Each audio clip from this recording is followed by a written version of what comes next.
नमस्कार, अभिवादन स्वीकार कीजिए जनहित इंडिया का। आर्य समाज बोरीवली की ओर से डॉक्टर भारती संजीव श्रीवास्तव को वैदिक साहित्य श्री सम्मान प्रदान किया गया। सम्मान समारोह की अध्यक्षता उद्योगपति लालचंद तिवारी ने किया तथा कार्यक्रम में विशिष्ट अतिथि के रूप में ख्यातिलब्ध हास्य कवि महेश दुबे उपस्थित थे।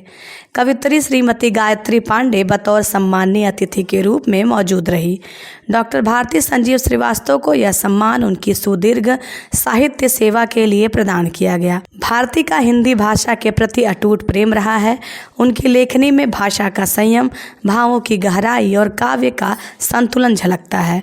उनकी भाषा शैली मर्यादित, परिष्कृत और प्रभावशाली है। उनके पहले ही काव्य संग्रह उसका सूरज को महाराष्ट्र राज्य हिंदी साहित्य अकादमी द्वारा पुरस्कृत किया जाना उनके साहित्यिक कौशल और संवेदनशील दृष्टि का प्रमाण है। हाल ही में उन्होंने मुंबई यूनिवर्सिटी से निराला साहित्य में अभिव्यक्त जीवन दर्शन विषय पर पीएचडी की उपाधि प्राप्त की है। इस अवसर पर उन्होंने अपने शोध यात्रा एवं रचना प्रक्रिया पर अपनी बात रखी। हास्य कवि महेश दुबे ने अपनी कविता के माध्यम से उपस्थित श्रोताओं को जमकर हंसाया। उन्होंने कहा, हंसने और हंसाने वाला कभी स्वर्ग नरक में नहीं जाता, क्योंकि वह जहाँ जाता है वहीं स्वर्ग बन जाता है। श्रीमती गायत्री पांडे ने नारी सम्मान में अपनी कविता पढ़ी। इस अवसर पर शालिनी जोशी, अनीता गोठवाल, मुन्ना यादव, मयंक, संजीव श्रीवास्तव आदि गणमान्य उपस्थित थे। कार्यक्रम का संयोजन और संचालन कवि एवं आलोचक डॉक्टर जितेंद्र पांडे ने किया। डॉक्टर पांडे ने आध्यात्म और साहित्य की अभिन्नता पर अपनी बात रखी। संस्था के संस्थापक आचार्य प्रभारंजन पाठक ने उपस्थित श्रोताओं के प्रति आभार व्यक्त किया। ओम भूर्भुवः स्वरग्निवायवादितेभ्यः प्राणापान व्यानेभ्यः स्वाहा। इदम् अग्निवायवादितेभ्यः प्राणापान व्यानेभ्यः इदं नमः। ओम आपो ज्योतिरसोमृतम् ब्रह्म भूर्भुवः स्वरोम स्वाहा। और उनकी बहुत इच्छा थी कि घर के 6 बच्चों में से कोई एक बच्चा जो है वो शिक्षा जगत में जाए, शिक्षक बने। एक क्या सभी चले जाए तो बहुत अच्छा, ऐसा वो चाहते थे, लेकिन वो इच्छा कोई और पूरी नहीं कर पाया। तो मैं भी कुछ और ही इच्छा रखती थी, लेकिन उनकी इच्छा पूर्ति के लिए मैंने इस वृत्ति को अपनाया, शिक्षकीय वृत्ति को। मेरे बचपन से, यानी मैं पिताजी के साथ मेरे 2 साल की थी तब से जाती थी स्कूल में। तो पढ़ाई जो थी, जब सब कथा पढ़ रहे थे पहली कक्षा में, तो मैं मेरे पिताजी की पत्रिकाएं पढ़ती थी, नॉवल पढ़ती थी उस वक्त।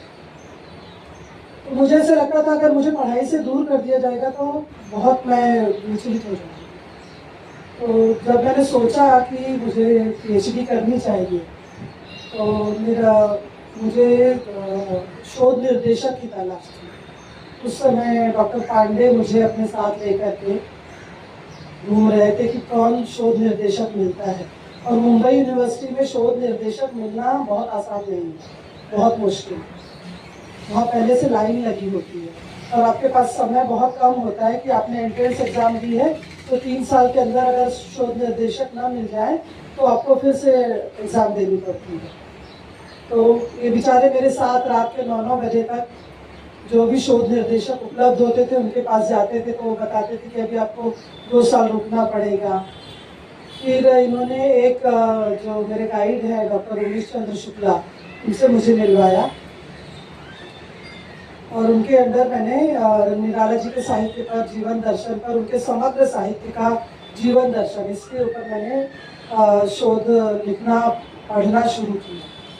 2019 में कोविड भी आ गया साथ साथ, तो इससे पहले कि मुझे पुस्तकें प्राप्त होती, सब कुछ बंद हो गया, लॉकडाउन हो गया और वो 2 साल पुस्तकें नहीं मिल पाई।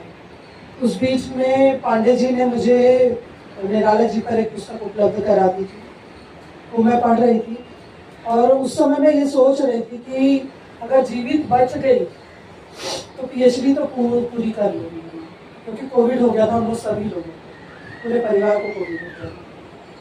तो कोविड ख़त्म होने के बाद मैंने फिर से एक नए सिरे से अपनी पढ़ाई का प्रारंभ किया। इसी बीच मेरे पिताजी जो थे वो चाहते थे कि जब तक वो जीवित है तब तक मैं इस उपाधि को ग्रहण कर लूँ, डॉक्टर की डिग्री लग जाए मेरे यहाँ। 2022 में बोले कि पहली कर गुना हो जाए पूरा, तो मैं बोली हाँ पापा मैं कर रही हूँ, बहुत कोशिश कर रही हूँ। लेकिन अपने 3 बच्चों और अपनी सर्विस के साथ पीएचडी करना बहुत मुश्किल था। उस पर से जो अपेक्षाएं शोध निर्देशक की होती हैं उनको पूरा करना और भी कठिन होता है। तो चाहते हैं कि आप 6-7 घंटे वहाँ कॉलेज में बैठ करके पढ़ाई करें और वहाँ पर अपनी अटेंडेंस लगाएं, तब जा कर के आपको अच्छे तरीके से पीएचडी मिलेगी। अब मेरे पास एक ही उपाय था, पैसे मेरे पास बहुत थे, लाइब्रेरी जाने का समय नहीं था, तो मैंने बहुत सारी किताबें खरीद ली निराला की। मैंने अगर मेरी लाइब्रेरी में आप लोग देखेंगे तो आधी किताबें निराला जी पर हैं। अब मेरा जो विषय था दर्शन का, दर्शन पर किताबें मुंबई में ढूंढते ढूंढते मैं थक गई, मुझे नहीं मिली किताबें।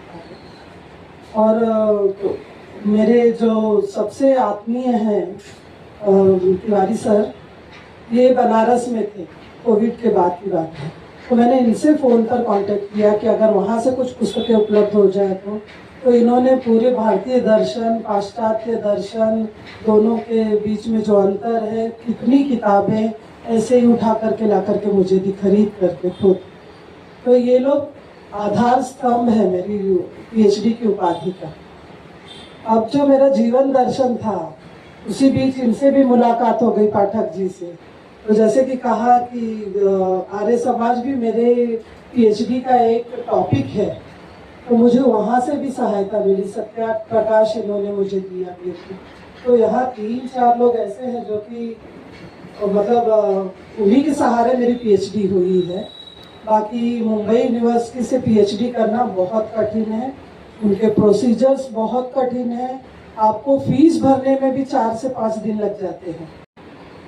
तो मेरी माता जी जिंदा थी, तो मैंने उनके हाथ में अपनी थीसिस पकड़ाई और मुझे ऐसे लगा कि अब हो गई पूर्ण होती। और सितंबर 14 तारीख को मेरी माता जी चली गई। डिग्री तो नहीं देख पाई, लेकिन थीसिस तो उनके हाथ में थी। तो मुझे ऐसा लगता है कि मैं जो जीवन में एक ऋण होता है उसको उतार पाई हूँ, वो अपनी पढ़ाई पूरी करके, अपने पिताजी की इच्छा को पूरा करके। एक क्या, मैंने सारे ऋण उतार दिए अपनी तरफ से, और उसमें सहयोग जिन लोगों को मुझे मिला उसके लिए मैं बहुत बहुत आभारी हूँ। डॉक्टर पांडे हमेशा रहते हैं मेरे साथ, तिवारी जी हमेशा मेरे साथ रहते हैं, मुन्ना जी हमेशा मेरे साथ रहते हैं। ये लोगों ने मुझे बहुत आगे बढ़ाया। मेरी एक किताब इसी बीच आई, उसका सूरज, और उसको महाराष्ट्र अकादमी का अवार्ड भी मिल गया। तो ये मेरे लिए बहुत खुशी की बात थी, बहुत बड़ी उपलब्धि थी। लिखने का काम मैं 17 साल से करती थी, लेकिन मेरे मन में कभी ये आया ही नहीं कि अपनी लिखी हुई चीज़ों को छपाया भी जा सकता है, और उस पर उसको छपवाने के लिए जोर देने वाले यही लोग थे कि आप छपवाइए, आप लिखिए। मैं बहुत आगे आगे नहीं जाना चाहती हूँ, हमेशा पीछे रहना चाहती हूँ, लेकिन इन लोगों ने मुझे बहुत आगे बढ़ा दिया। तो मैं इन सभी के प्रति बहुत आभारी हूँ। मैं बहुत खुशनसीब हूँ, मैं बहुत सौभाग्यशाली हूँ कि आज के इस वर्तमान समय में ऐसे दोस्त मित्र और ऐसे जानने वाले मेरे पास हैं जो मेरा भला चाहते हैं। मेरे एकदम शुभ निष्ठा के साथ आज का ये कार्यक्रम इन्होंने आयोजित किया, अपने बल पर मुझे बुलाया, मैं बहुत बहुत आभारी हूँ। मैं इतने बड़े कवि के मतलब आने के लिए मैं उनकी बहुत आभारी हूँ कि महेश दुबे जी यहाँ पर आए। मैं 1-2 बार कार्यक्रम का संचालन कर चुकी हूँ जहाँ पर ये रहे हैं, लेकिन मैं बहुत नहीं आगे आती, इसलिए मुझे लोग पहचानते नहीं। तो इस कार्यक्रम का आयोजन करके डॉक्टर जितेंद्र पांडे, तिवारी सर, प्रभा रंजन पाठक जी, मुन्ना जी और आप सभी लोग जो यहाँ पर आए हैं, मैं आप सबके प्रति बहुत बहुत आभारी हूँ। बहुत बहुत धन्यवाद। सुंदर क्रम रहा, आप सब लोग इतने बड़े बड़े, आप लोग इस परिसर में, इस कुटिया में पधारे, छोटी सी जगह पे, तो आप सबका मैं हृदय से आभारी हूँ।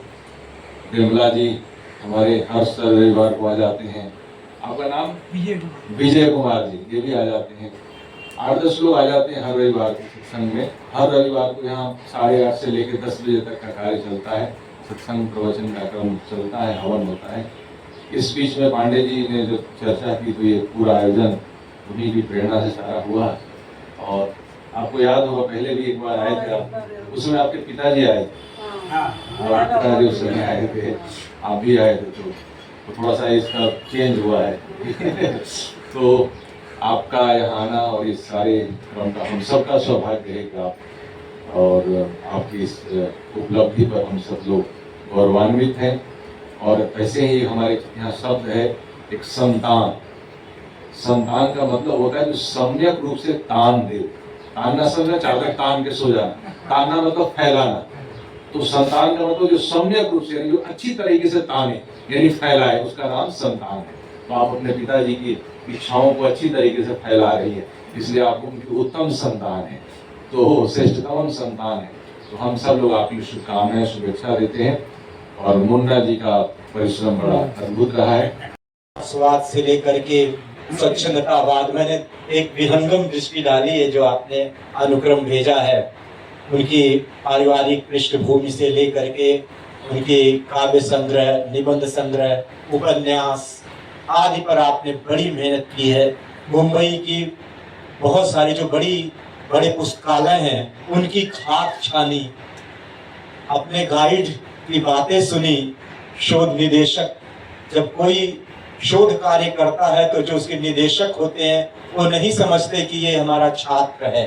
छात्रवत कोई प्रेम मिलता नहीं है उनको, तो सिर्फ ऐसा समझा जाता है कि अब हमारे अंडर जो है कि एक निःशुल्क सेवक सेविका मिल गई है, इस तरह ट्रीट होता है। इसीलिए शायद ज्ञानेंद्र एक बड़े कवि हैं बनारस के, उन्होंने लिखा है कि वे जो सर कहलाते हैं वे धड़ भर हैं। वे जो सर कहलाते हैं वे धड़ भर हैं। यकीन ना हो तो अपनी शोध छात्राओं से पूछ देखो। तो इस तरह की चीजें, बहुत सारी समस्याएं आती हैं आज के शोध कार्य में। मैं आपसे भी अनुरोध करूंगा कि आप आए। आदरणीय लालचंद तिवारी जी, आचार्य प्रभारंजन पाठक जी, आपको जो है कि एक सम्मान चिन्ह, सम्मान पत्र, पुष्पगुच्छ, शॉल, इन सारी चीजों से एक एक करके सम्मानित करेंगे। मेरे बचपन के प्रथम गुरु थे, मैंने तीसरी, चौथी, पांचवी, छठी पढ़ाने वाले गुरु थे वो। तो मेरा, और ऐसे गुरु थे कि विद्यालय में तो और भी गुरु थे, लेकिन क्योंकि वो मुझे मारते बहुत थे, जबकि मैं बहुत दंडित होता था उनसे। और उस समय तो ठंडियाँ बहुत पड़ती थी, मापूस में इतनी ठंडी पड़ती थी, और हम लोग वहीं बड़े होने थे। मैं सुबह तो इनके पारिवारिक हमारे संबंध रहे, पिताजी से, हमारे पिताजी से बहुत घरेलू संबंध था। हम लोग एक बहुत होते, पूरे गाँव एकदम जंगल जैसा था, तो उसमें ठंडियाँ बहुत पड़ती थी। लेकिन वो पता नहीं क्यों मेरे हृदय ने भी ऐसा माना, तो मुझे भले कुछ भी कहते थे, क्या मैं पढ़ने में इतना अच्छा नहीं था, पढ़ने था, लेकिन वो उनका था। तो फिर और मैं हृदय ने उनको इतना अपना माना कि इतना गुरु बने, सच में वही गुरु थे, मेरे प्रथम गुरु थे। तो मुझे मालूम चला, तो मैं आज इनको देखता हूँ, और इनको PhD कर ली है, शोध कार्य कर ली है, तो मैं तो इतना गौरवान्वित होता हूँ, मेरा हृदय भर जाता है भावता से। अभी महेश जी ने जो कविता सुनाई और जो पिता और बच्चों का जो उन्होंने उसमें जो सुना है, वो तो भाई साहित्यकार है, बड़े ऊंचे अंतर्राष्ट्रीय स्तर पर वो ख्याति अर्जित किए हैं उन्होंने, क्योंकि मेरे लिए गौरव की बात है। तो उस समय भावुक हो गया, मेरे आंसू थम नहीं रहे, क्योंकि लज्जा बस मैंने बहुत रोक के रखा था, लेकिन फिर भी आ रहे थे। तो मैं इनको बहुत प्रणाम करता हूँ। उन्हीं की छात्र मैंने पुत्री है और मेरी बहन है, और आप सभी को बहुत बहुत प्रणाम, और इसके लिए मैं आपको बहुत बहुत धन्यवाद करता हूँ। रहेंगे, कोई रहे न रहे मान्यताएं रहेंगी, कोई रहे न रहे मान्यताएं रहेंगी, और पैदा करती रहेंगी दयानंद सरस्वती। जो करेंगे दमन रूढ़ियों का, लोकाचार से दूर, जो दे रहे होंगे मान्यता एक नई सभ्यता को, जो देंगे संदेश वेदों की ओर लौटने का। कर्म सिद्धांत ब्रह्मचर्य को बढ़ाने निकल पड़ेंगे लंबी यात्राओं पर। अविद्या को मिटाकर ज्ञान का अलख जगाने, पोंगा पंथियों के पाखंड का खंडन कर स्थापित करेंगे नैतिक पुनरुत्थान के रहस्य। सत्य भाषण, सत्य चिंतन करने वाले रहेंगे स्वधर्म, स्वभाषा, स्वदेशोन्नति, स्वसंस्कृति को बचाने, परोपकार की लकुटियाँ ले तृणवंतो विश्वार्यम का झंडा गाड़ने वाले रहेंगे शुभ कर्मों से तारने वाले, वेदों शास्त्रों का अध्ययन करने वाले रहेंगे। हंसने वाले और हंसाने वाले कभी भी स्वर्ग में नहीं जाते, वो जहां चले जाते हैं वो जगह स्वर्ग बन जाती है। हम और आप चाहे तो छोटी सी महफिल को हास्य का एक नया छंद सुनाता हूँ, सुनो मजा आएगा आपको। हाँ? पत्नी संग गया मैं सिनेमा देख, रोने लगी। घर वाली को खुश करना दुनिया का सबसे कठिन काम। मुझे बोली कोई स्पेशल जगह ले चलो, महंगी जगह ले चलो, तो मैं पेट्रोल पंप पे ले गया, अपना स्कूटर घसीट के ले गया। मैंने कहा 20 रुपए का डाल दे। बोला 20 रुपए में तो 20 फुट भी नहीं जाएगी। मैंने कहा तू ऊपर से छिड़क और माचिस लेके आ। फिर घरवाली बोली कि कोई स्पेशल जगह ले चलो, तो मैं उसको स्मशान ले गया। बोली पागल यहाँ कोई आता क्या? मैंने कहा पगली यहाँ आने के लिए लोग मरते हैं। सुनिए, राह चलते जो गधा एक दिखा, मैंने कहा पत्नी से देख लो तुम्हारा रिश्तेदार है। तुम्हें पहचान रहा, कान खड़े कर देखो, और तुम्हें ताक रहा यह बार बार है। इससे दो बातें करो, इसके चरण धरो, इसे थोड़ा भाव दे दो, इसका अधिकार है। पत्नी ने झट पल्लू माथे पर कर लिया और बोली जेठ जी को मेरा नमस्कार। 4 दिन की जिंदगी को प्यार से ही काटना, दे सको तो फूल दो भला क्या शूल बांटना। हमारी 4 दिन की जिंदगी, हम सनातनी मानते हैं ये चोला छूट जाएगा, लेकिन इसी 4 दिन की जिंदगी में, जिसमें से 2-3 दिन तो बीत चुके हैं, एक छोटे से ईगो के लिए 5-5 हजार दोस्त फेसबुक पर पड़े हैं, लेकिन सगे भाई से बातचीत बंद रहती है।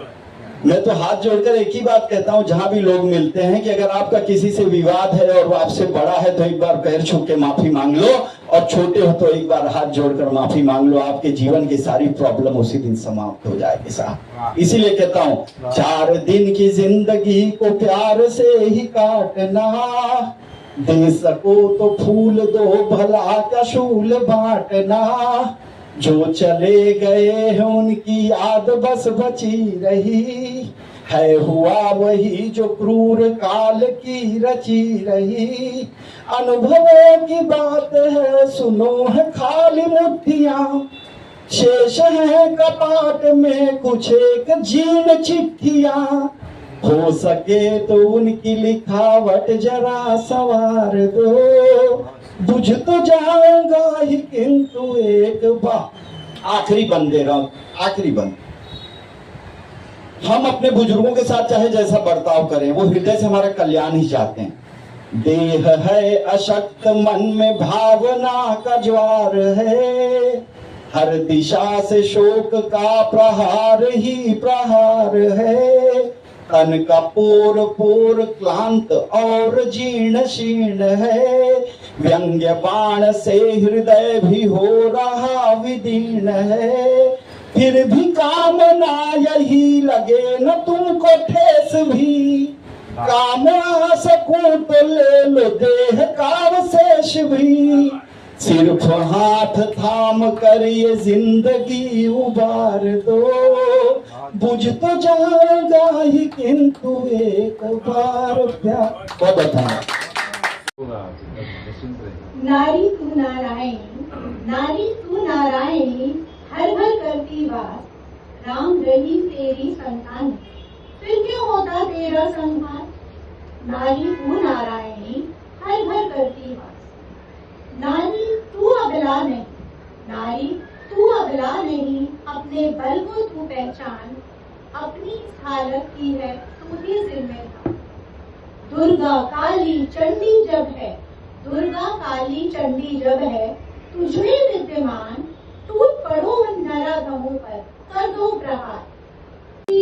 दया हो जीवन निरर्थक जाने न पाए, यह मन न जाने क्या क्या कराए, कुछ बन न पाए मेरे बनाए, हे नाथ अब तो ऐसी दया हो जीवन निरर्थक जाने न पाए। कि त्रिविधता अर्थात इन संसार में 3 प्रकार के दुख हैं, स्वामी जी कहते हैं। एक आध्यात्मिक, जो आत्मा शरीर में अविद्या, राग, द्वेष, मूर्खता और ज्वर, पीड़ादि होते हैं। दूसरा है आदि भौतिक, जो शत्रु, व्याघ्र और सर्पादि से प्राप्त होता है। और तीसरा आदिदैविक अर्थात जो अतिवृष्टि, अति शीत, अति उष्णता, मन और इंद्रियों की अशांति से होता है। रक्षा सूत्र ईश्वर को अर्पित करते हैं तो इसी का प्रतीक है। बृहद अर्थ में अंगवस्त्र लेकर के सम्मानित किया जा रहा है। बहुत बहुत धन्यवाद। आप पुष्पगुच्छ महेश जी आइए, पुष्पगुच्छ अर्पित कर रहे हैं हास्य कवि, देश के हास्य कवि महेश दुबे जी। लेके आइए। लालचंद तिवारी जी से, आज के अध्यक्ष, मैं अनुरोध करूंगा कि आप, ये बहुत सुंदर सा स्मृति चिन्ह बना है,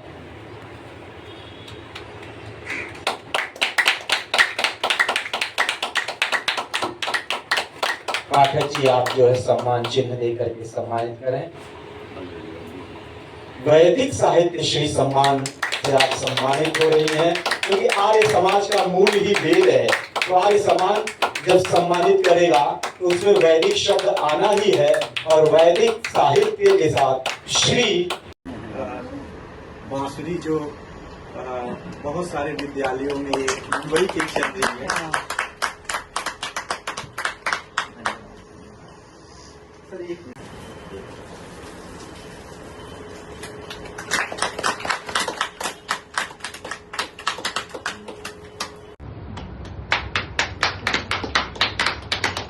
ये कविता संग्रह है मेरी ओर से 4 पीढ़ी के कवि, ये आपको मैं दे रहा हूँ। इसमें भारती श्रीवास्तव जी की भी कविता का संकलन है। स्वागत है। तो आपके लिए बहुत बहुत शुभेच्छा। आप हमारे इस तरह सहयोग, हर कार्यक्रम के साक्षी बने रहते हैं और इसको अच्छी तरीके से सोशल मीडिया पर प्रचारित करते हैं। इनका अपना यूट्यूब चैनल है और पत्रिका छापते हैं, तो उसका प्रचार करते हैं। बहुत बहुत धन्यवाद। आइए हम लोग शांति पाठ के साथ इस क्रम को पूर्ण करते हैं। ओम द्यौ शांतिरंतरिक्षं शांति पृथ्वी शांतिराप शांतिरोषधयः शांति वनस्पतयः शांतिर्विश्वे देवा शांतिर्ब्रह्म शांति सर्वं शांति शांतिरेव शांति सामा शांतिरेधि। ओम शांति शांति शांति। जो बोले सो अभय। वैदिक धर्म की जय। युग प्रवर्तक महर्षि दयानंद की जय। पुरुषोत्तम मर्यादा पुरुषोत्तम श्री रामचंद्र जी महाराज की जय। योगी राज श्री कृष्ण जी महाराज की जय। आर्य समाज अमर रहे, वेद की ज्योति जलती रहे, ओम का झंडा ऊंचा रहे, वैदिक ध्वनि ओम। सबको सादर नमस्ते।